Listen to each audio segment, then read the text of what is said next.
Escudriñando las Escrituras con Ezequiel Rueda.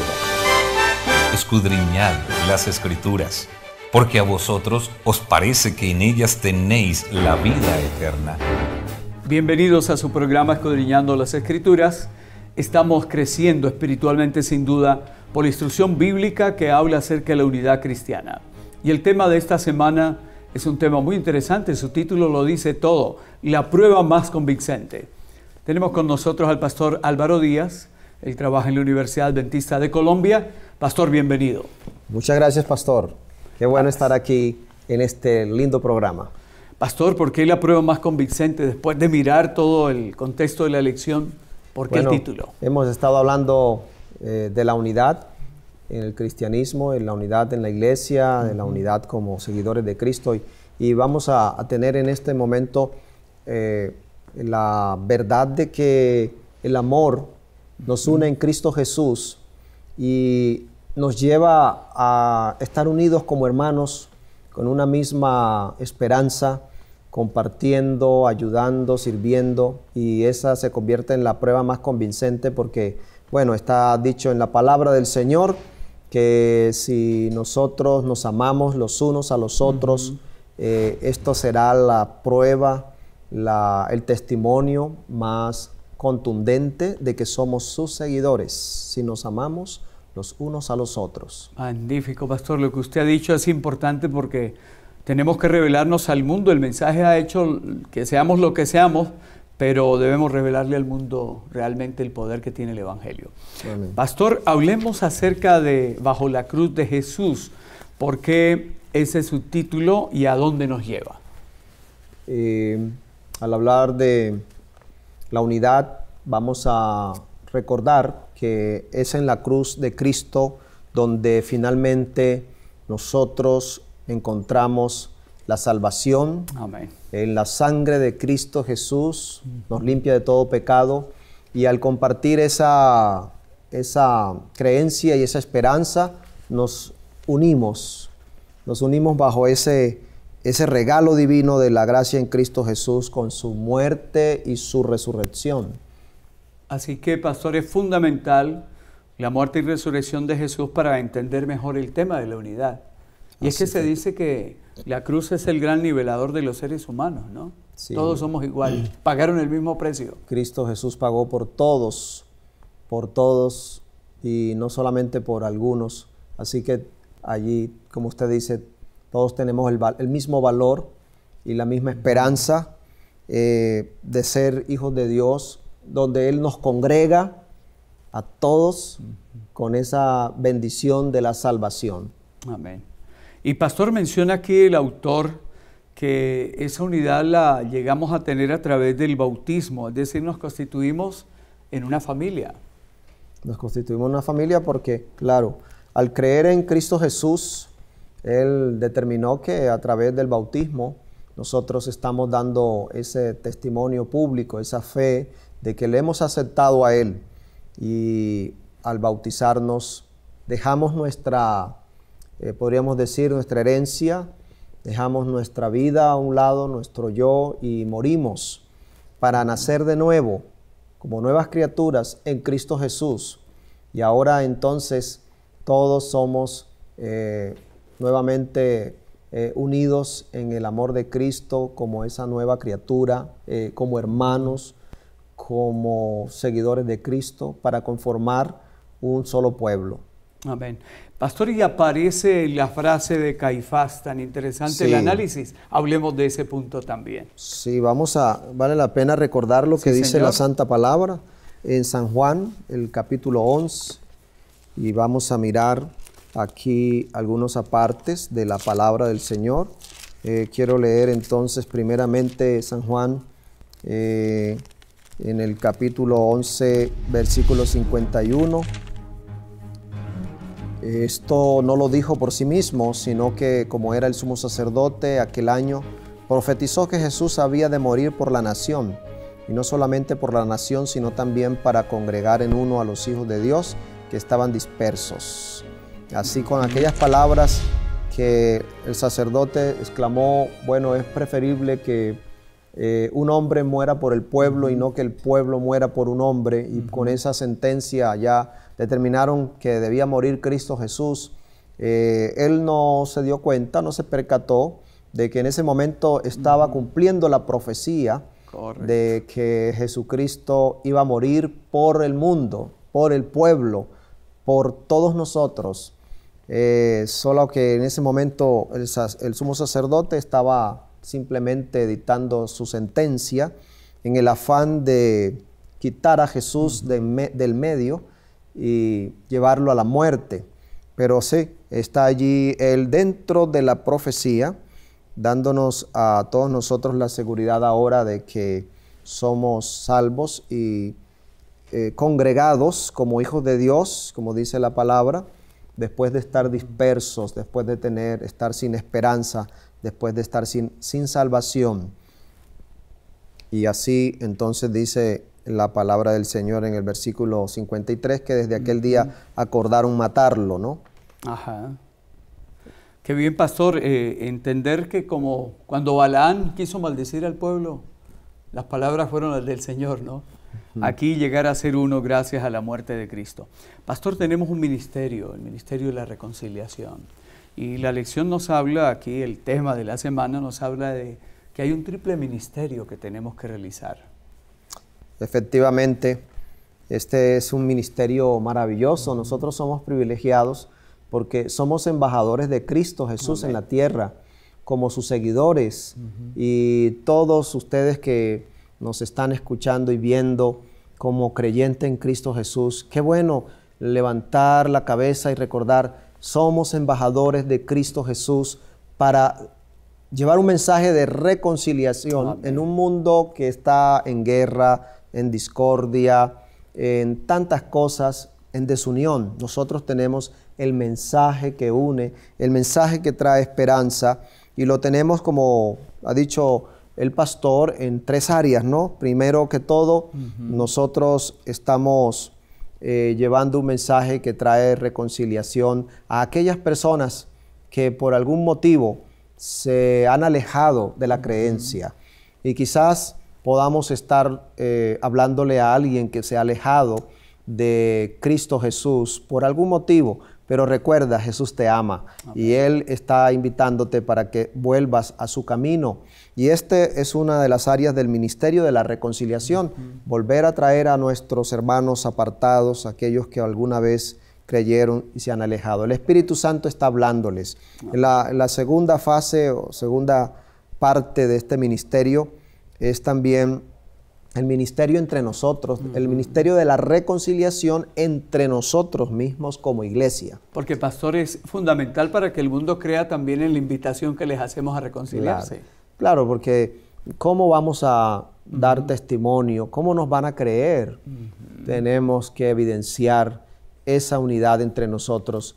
Y eso no lo vamos a lograr si no es entregando todo nuestro ser a nuestro Señor Jesucristo, amándolo a Él, y el amor de Cristo viviendo en nosotros. Entonces nos vamos a amar unos a otros, y el mundo va a creer, nuestros hermanos nos van a creer, que expresemos ese amor los unos a los otros. Es fundamental para poder ir a la tercera fase, que es el ministerio de la reconciliación en el universo entero, en toda la tierra. Así es. No, y esa última parte me llama mucho la atención, porque el universo podrá constatar de que ha sido sabio Dios.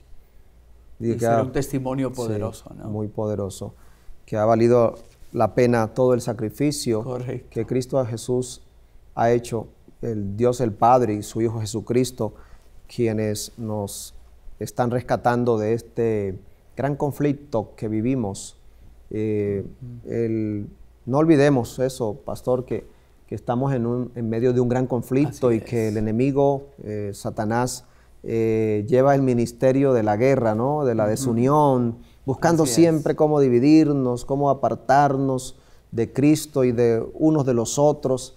Pero Cristo Jesús es el principal embajador de este ministerio de la reconciliación. Amén. Porque Él descendió del cielo a la tierra para reconciliar en Él al mundo con Dios, con el Padre, con el cielo, y nos ha dejado ahora a nosotros este ministerio de reconciliación.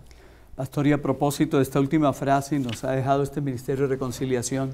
Quizás al otro lado puede haber algún hogar, una pareja en un momento de crisis. Si Dios puede reconciliar al mundo consigo mismo, ¿podrá Él hacer algo por ese hogar? Amén.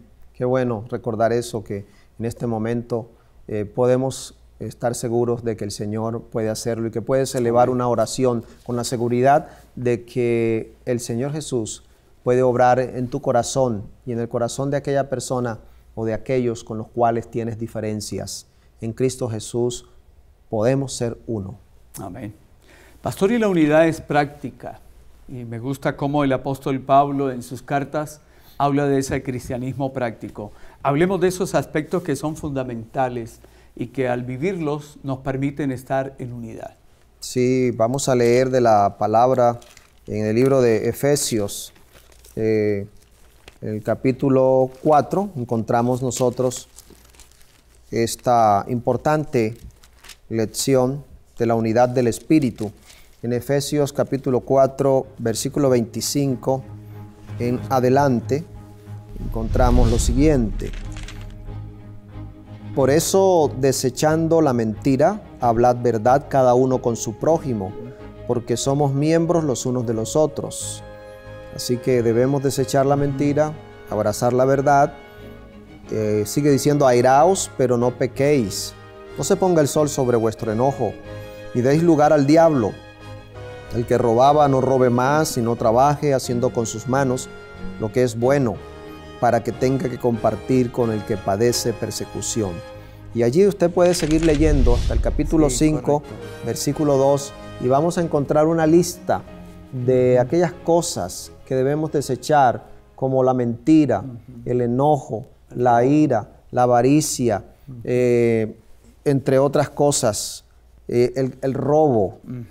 Y todas estas cosas las apunta allí el Señor, y nosotros tenemos claro que son actividades propias del mal, del maligno. Y nosotros tenemos que llevar esta unidad práctica, desechando todas estas cosas y abrazando el amor de Cristo, que nos lleva a una vida diferente, de verdad, de amor, si nos enojamos en algún momento, el Señor nos recuerda que debemos apartarnos de ese enojo y no permitir que trascienda, ¿no? Cuando dice: no se ponga el sol sobre vuestro enojo, no dejar que trascienda, que pase el tiempo y se convierta en rencor y odio y tantas cosas que germinan.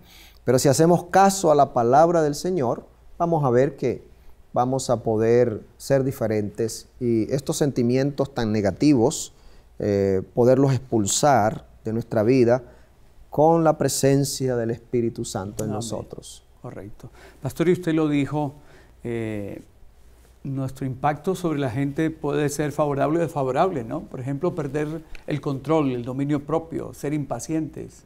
Sí, eso es algo que debemos reconocer, y yo creo que todos debemos ser sinceros. Nos ha sucedido. Hemos perdido el control en algún momento. Hemos pronunciado una palabra que luego tenemos que arrepentirnos de ella. Pero qué importante es que reconozcamos nuestro error y nos apartemos de esa actitud, que nos arrepintamos y cambiemos el rumbo. Si nosotros tenemos esa actitud, el Señor está haciendo la obra en nosotros de transformación. Es un indicativo de que estamos creciendo cuando nos equivocamos y reconocemos. Somos seres humanos, no lo podemos negar, somos carnales y podemos equivocarnos en cualquier momento, pero por eso el Señor, sabiendo que íbamos a luchar con esto, por eso Él dejó estos mensajes para nosotros, para que si nos sucede, nosotros podamos reflexionar, tomar la palabra y tomar el camino del Señor, el camino del perdón, del amor, de la reconciliación, de alejar la ira de nuestra vida y ser más pacificadores. Qué bien, pastor. Entonces la invitación es a poder entendernos siendo misericordiosos, pacientes, perdonadores. Pastor, unidad en medio de la diversidad.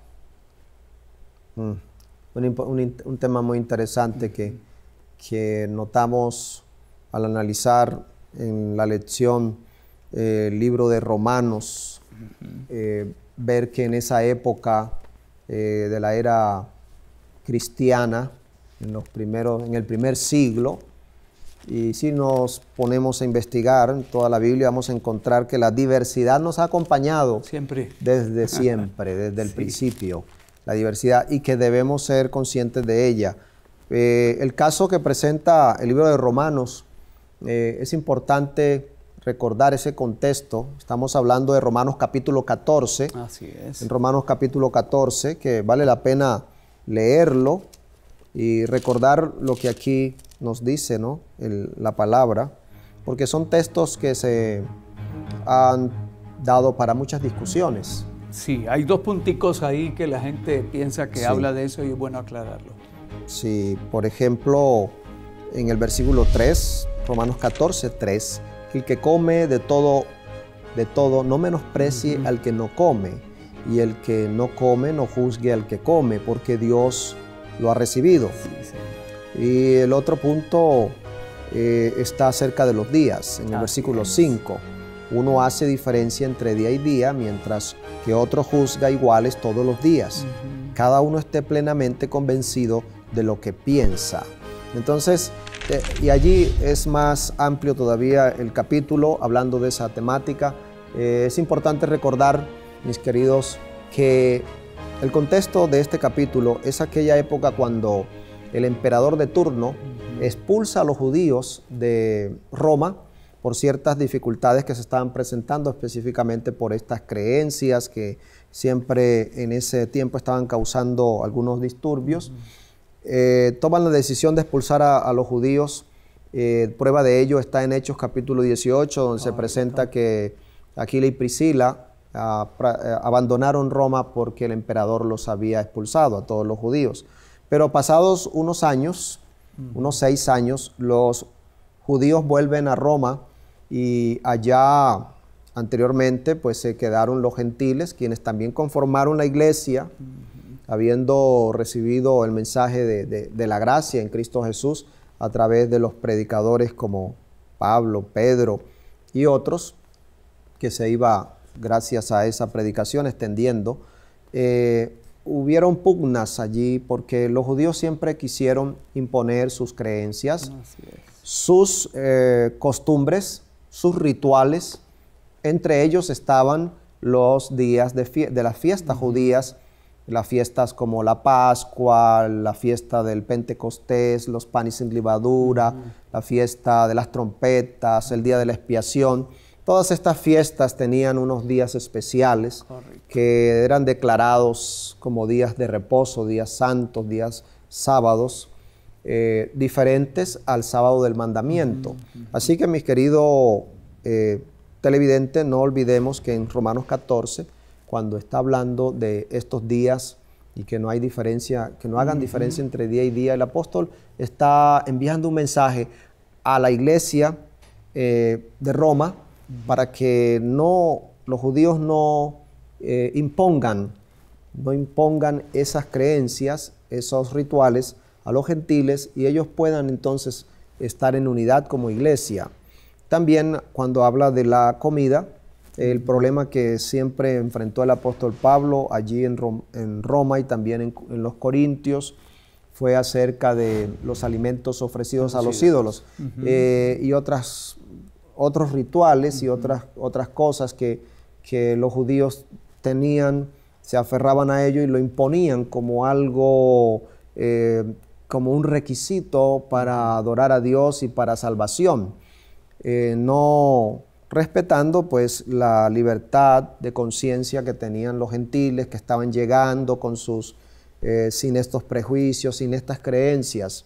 Así que allí entonces es importante recordar que Romanos 14, cuando habla de la palabra inmundo, la palabra koinos del griego, esa palabra no es la misma palabra que aparece en Levíticos capítulo 11, cuando habla de alimentos impuros. Así que no es que podemos comer entonces de todo lo que está diciendo el apóstol, sino que debemos tener claro que para los gentiles en ese momento no era problema si un alimento había sido sacrificado a los ídolos o no. Eso no tenía ninguna trascendencia y por lo tanto no debía colocarse como algo que impidiera que ellos estuvieran adorando al Señor libremente, ¿no? Más allá de ser una discusión que usted ha aclarado muy bien, el apóstol pedía mucha paciencia y tolerancia al tratarse como hermanos, ¿no? Pastor, unidad en la misión nos queda para analizar y me parece muy buena la reflexión que se desprende de ese tópico, la experiencia de los discípulos antes de Pentecostés. Ok, Pentecostés. Importante, ¿no? Esa comparación. Dos momentos, los discípulos en la cena del Señor, los encontramos en la disputa quién será el primero. Había en ese momento orgullo, vanagloria, nadie quería amor humillarse, al poder, ¿no? nadie quería humillarse. Es una situación lamentable que Jesús se enfrenta, pero les da una lección y los invita a cambiar de actitud. Pero luego los vemos después de el aparente fracaso en la muerte de Cristo, que para ellos fue un fracaso, quedaron tristes, quedaron solos, allí orando, ahora todos unánimes, dice la palabra en el libro de Hechos, todos unánimes en oración, buscaron a Dios, dejaron a un lado toda diferencia, se humillaron y vino el derramamiento del Espíritu Santo y por ende el Pentecostés. Qué importante. Así es, pastor. Ellos podían haberse quedado pensando en criticarse la actitud de Pedro en negar a Jesús, tomar su duda, pero decidieron abrumados por el deseo de salvar almas. Una lección grande para nosotros hoy, queridos televidentes, y es que la unidad nos trae bendición, la bendición de la presencia del Espíritu Santo. Y con la presencia del Espíritu Santo, el poder para vencer. Así que, pastor, todos estos detalles que hemos mirado y aspectos nos ayudan para que pueda darse esa prueba la más convincente, ¿cierto? La unidad. Amar como Jesús amó. En esto conocerán todos que sois mis discípulos, si os amáis los unos a los otros. Realmente queremos representar a Cristo como discípulos, entonces busquemos el amor. Cuando usted hablaba de estos aspectos prácticos, recordaba el pensamiento que dice que cuando el carácter de Jesús sea plenamente reflejado en sus hijos, Él vendrá para reclamarlos como suyos. ¿Cuál sería el anhelo y el deseo para nuestros televidentes, pastor? El amor. Ese es el centro de todo, de toda la enseñanza que Jesús nos da. Con el amor vamos a encontrar la unidad, vamos a efectuar la reconciliación. Amén. Agradecemos a Dios por esta lección. Gracias, Pastor Álvaro Díaz. Señor le bendiga. Con mucho gusto. Bendiciones. Hacemos nuestros ojos, se acerca su venida, se oyen ya los pasos del Rey que se aproxima. La tarea aún nos queda,